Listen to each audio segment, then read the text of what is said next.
SLS GmbH is not a workshop. The work shown, which we carry out on our own vehicles, are merely experience reports and may contain errors. They are therefore not to be understood as professional instructions. Unfortunately, we cannot accept orders.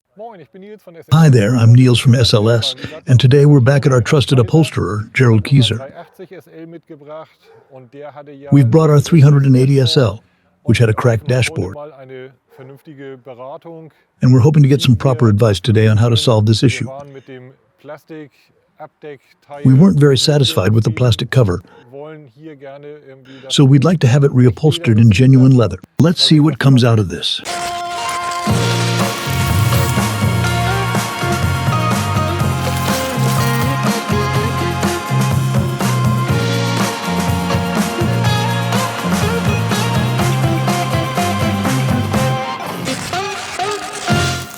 Hey there, Gerald. Hey. Thanks for having us today. My pleasure. Have you already seen the problem? Yes. Shall we take a closer look at it? Let's do that. And then we'll check out the colors. Yes. You've already prepared something great here. Exactly. It's going to be challenging to find this exact shade. We'll find something suitable. Then let's get started. Good.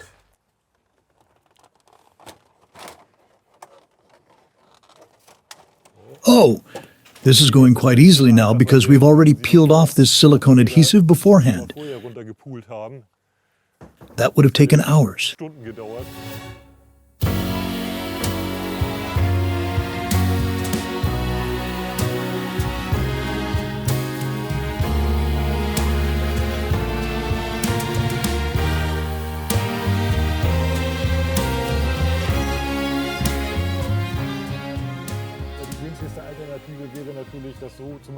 The cheapest alternative would be to do it like before, using a plastic repair part.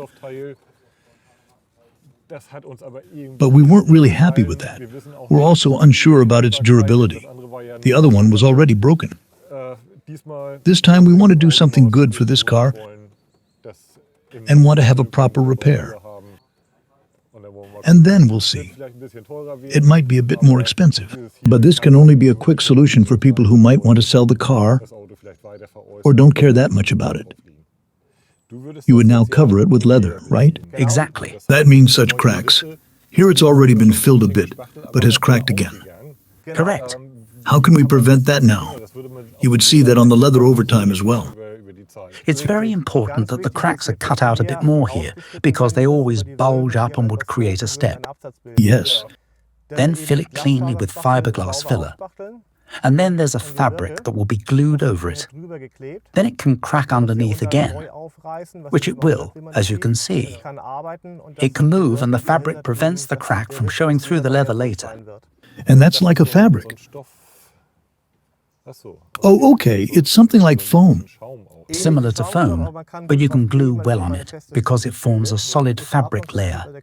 It's breathable, so the adhesive can ventilate well, and it gives way because of the fibers inside. And with that, you almost have that tactile feeling again that it's a bit soft. Yes, it becomes soft afterwards. You can press on it a little. Then it's lightly padded, can generally cushion unevenness, and feels nice afterwards. Yes, great. Is this already somewhat professionally done? Somewhat professional. It would need to be cut out more extensively, so that this bulging is cut out as well. When we look at the damage pattern here, the rest is actually still quite good. Of course, you can always see these color variations, depending on where the sun exposure was particularly strong. What would be your recommendation now, if we do this? We would like to have it in leather. But if we leave the remaining attachments as they are, does that make sense, or is that saving at the wrong end? Well, everyone has to decide that for themselves in the end. Theoretically, it would be enough if you only do the upper part. Then you would glue it up to under these wooden strips. Then everything here would remain original, especially in alignment with the center console, because that forms a unit afterwards. The thing costs about half as much as if you were to include the dashboard, including glove compartment and speaker covers and the lower beading. And in the end, you would have a color difference here at the center console, so it would still be original. You could include that as well if you want, even if it doesn't look so nice Yes. anymore. With this car, it's still intact. You can also somewhat see from the color here. Here, it has almost turned green. Here, it's still relatively reddish-blue. If you match the color reasonably well and reupholster it, everything would look relatively uniform and still be coherent in this area. Yes, we've brought along a built-up dashboard here. We bought it somewhere on the internet. And here you can see quite well what kind of effort is involved. What all needs to be done. In this case, it won't really be in better condition when we've removed it. That's the condition when delivered. We're not bringing you the car, we're bringing you the removed dashboard. Exactly, we don't do that here. So that would need to be assembled by the specialist, in this case by you. And we'll do the rest with filling work and processing. Yes, that means in this case we're now agreed that we'll only do the upper part, so to speak, for this car. Exactly. With this one, it wouldn't be possible, because it's already cracked here. It looks like it was compressed a bit here. With this one, we would actually need to do the lower area as well. There's already a crack here too. This would really need to be done completely.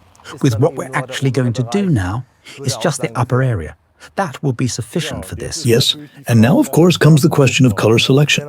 Exactly, that's where it gets difficult. You can see all the discolorations well. You can see this has really turned quite grey-green here. Here you can still see the original color. Yes, here where the decorative strip was. Exactly. The blue, as it was originally. Exactly. No radiation gets there, so it's still quite pristine. Almost green already. Yes, you can see the headrest here as well. Even here and here it looks different. This is also still the original tone in the proper vinyl.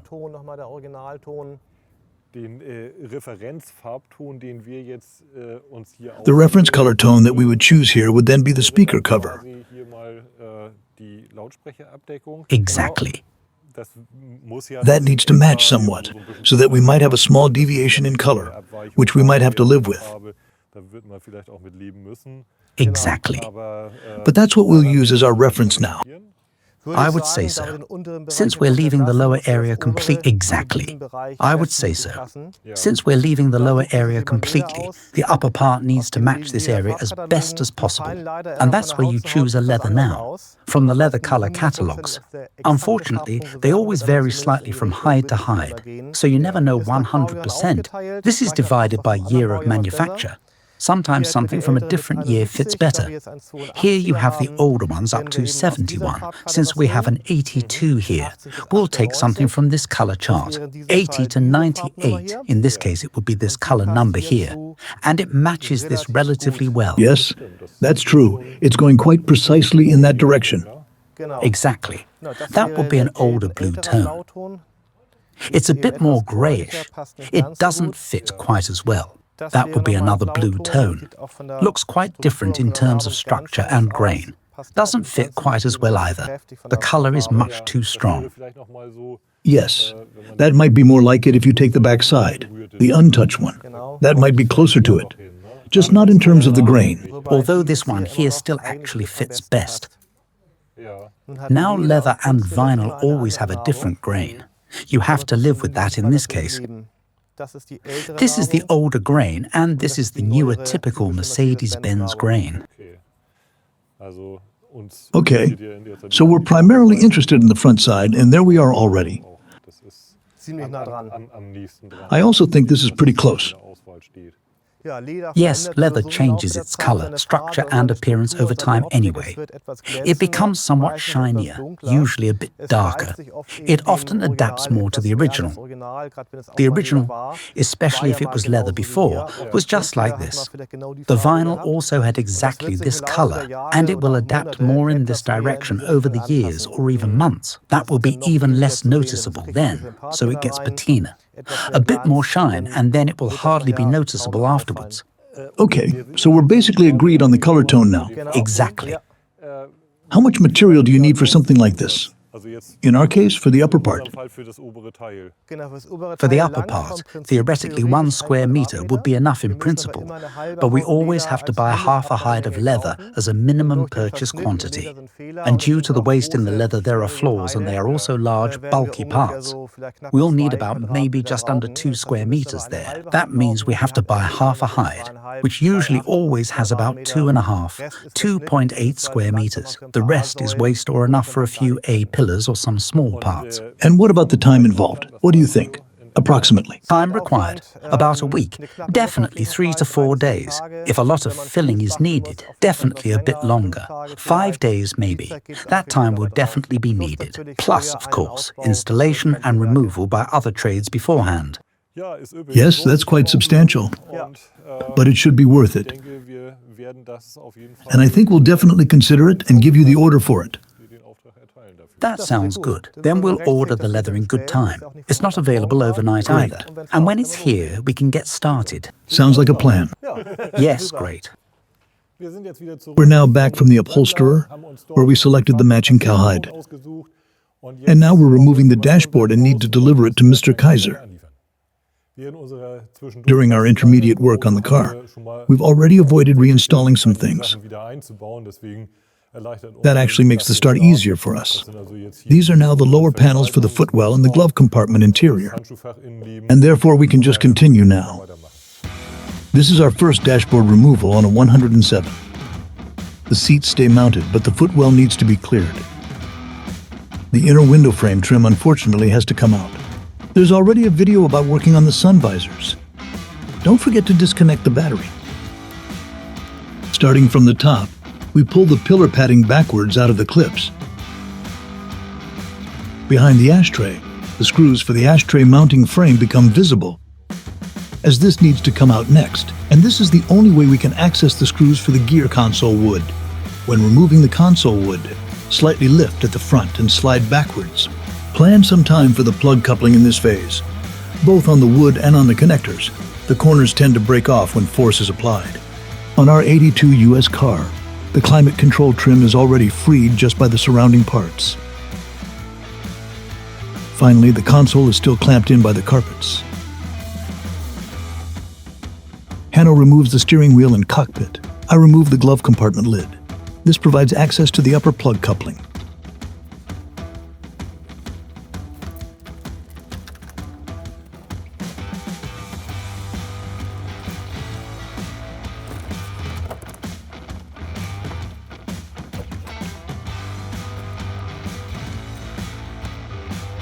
These are the last upper screws for the center console. The final obstacle is the tunnel carpet, which is quite resistant.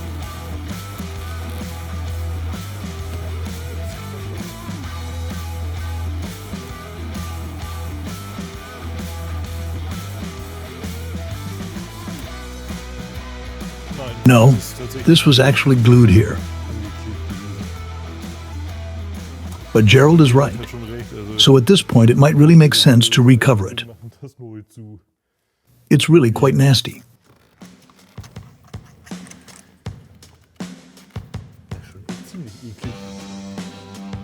Lack of space at the steering column. The loosened turn signal lever creates freedom when its supply line is moved a bit. Pull off the light switch with some force. It's not additionally secured and the brake release button has a thread and can simply be unscrewed. Is that the choke cable? The last lower fixing points are the tunnel supports, and for further accessibility, out with the air hoses. They're just pushed on. We can see from the sample dashboard, these 3 screw points remain at the top to the body. Now, that was good.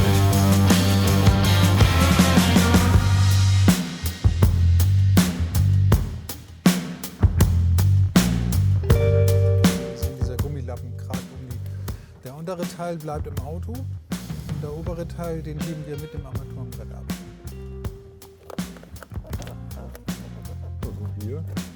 Where is it stuck here? At the vehicle width. But now the ventilation nozzle has come free. Yes, okay. I'd actually like to stay inside here. Then I need to get out here first. Yes. and the joint screwing of the outer air flaps with the outer decorative strips. Those need to be loosened too. It would work with gentle force, but somehow, that's maybe not necessarily. And I don't like that either. So this is where we are now. So we need to get past here with one of the two noses, either with yours or with mine. And then I'll see if I can get past like this. But that's not going to work.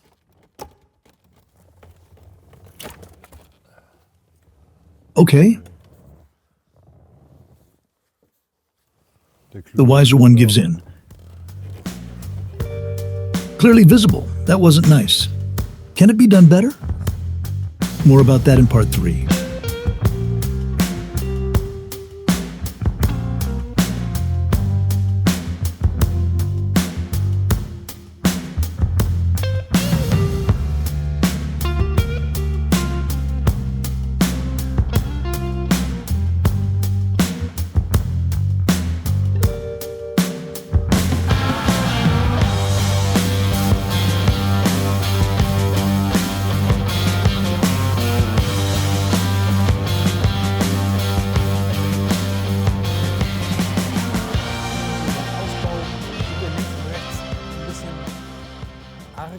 So during disassembly, we hit the A-pillars a bit too much on the left and right. You could probably manage that with a bit more practice and a better dashboard with much more care. Otherwise, you can see the parts that are still attached can basically stay on for removal. We'll still free it up a bit from attachments anyway, so the upholsterer doesn't have to do that. These are the ventilation nozzles here, the 2 outer ones and the 3 middle ones, and also the decorative strip. Exactly. How far do we need to go? Good question. Eventually it works. Or how did you do it? Yes.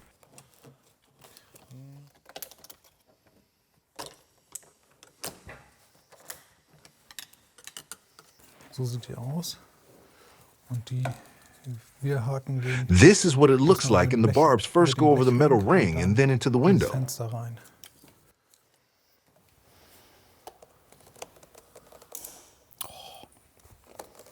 Oops. Yes, that probably needs to be new. First I hold against it. Then I turn the parts against each other so that they come free, and then they break too. That's quite clever. That's really clever. I'll try that too.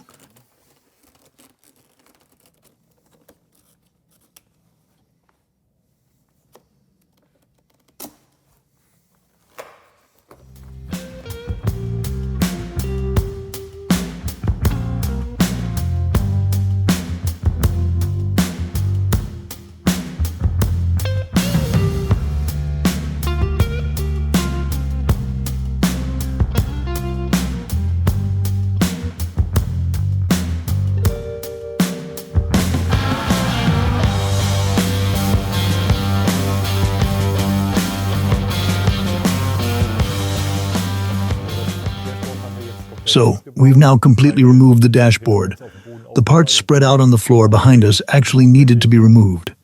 It was quite a bit of work, so this isn't something you just do quickly. So for anyone who would like to replicate this, you should bring some patience and time. And above all, work carefully. In this case, we're now taking this to the upholsterer for covering. We have another dashboard here that we bought from the internet. You can already see small differences. What's particularly noticeable is that we have the cutout for the temperature sensor here, and this dashboard doesn't have that at all. This version doesn't exist here. We've noted and measured the position of the cutout. Also, the cutout for the ignition lock here is a bit larger on ours than on this one. Whether this is intentional, we can't say. What's also noticeable is that this bridge, which is still present here, is missing there. But it looks like it's factory made because you can still see the color on it. So nobody made this afterwards. Regarding the model years, we only know that this one is from a 1981 or 1982 model. Where this one is from, we can't say exactly. It's probably older, I think, because of the temperature sensor. And what you can also see is that the structure of the vinyl here is quite different from that of the somewhat younger board. Yes, we'll take this to another company. There it should be covered with vinyl, similar to how it was in the original. And then we'll have a direct comparison. This will definitely go back in our car. Off to the upholsterer. I would say so.